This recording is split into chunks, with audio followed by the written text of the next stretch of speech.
Hi everyone, welcome to our SS Family Kitchen. Today our recipe is bread gulab jamun. ఎలా చేయాలో చూసేద్దాం రండి. ముందుగా కడాయి పెట్టుకుని 2 cups ఆఫ్ షుగర్ వేసుకోవాలి. 1.5 cup ఆఫ్ వాటర్ వేసుకోవాలి. షుగర్ మెల్ట్ అయ్యే వరకు ఉంచితే సరిపోతుంది. ఇప్పుడు హాఫ్ స్పూన్ ఇలాచీ పౌడర్ మెల్ట్ అయిన షుగర్లో యాడ్ చేసి అది జిగురుపాకం వచ్చేంత వరకు కలుపుకుంటే సరిపోతుంది. తర్వాత ఒక ప్లేట్ తీసుకుని 8 నుంచి 9 వరకు బ్రెడ్ స్లైసెస్ తీసుకోవాలి. ఆ తీసుకున్న బ్రెడ్ స్లైసెస్ని ఎడ్జెస్ నీట్గా కట్ చేసుకోవాలి.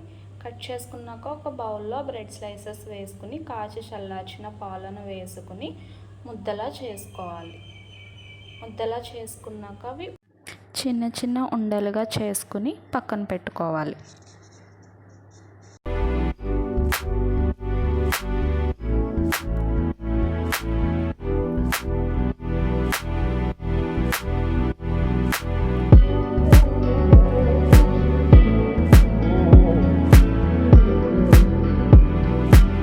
ఇప్పుడు ప్యాన్లో ఆయిల్ వేడి చేసుకుని అది వేడయ్యాక ముందుగా తయారు చేసుకున్న బాల్స్ వేసుకుని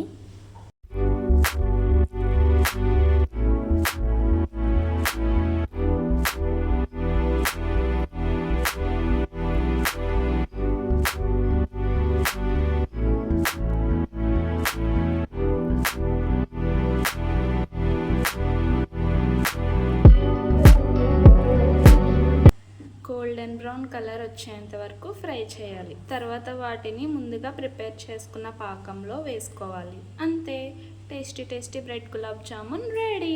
మా రెసిపీ కనుక మీకు నచ్చినట్లయితే like, share and subscribe for more videos. Thank you for watching.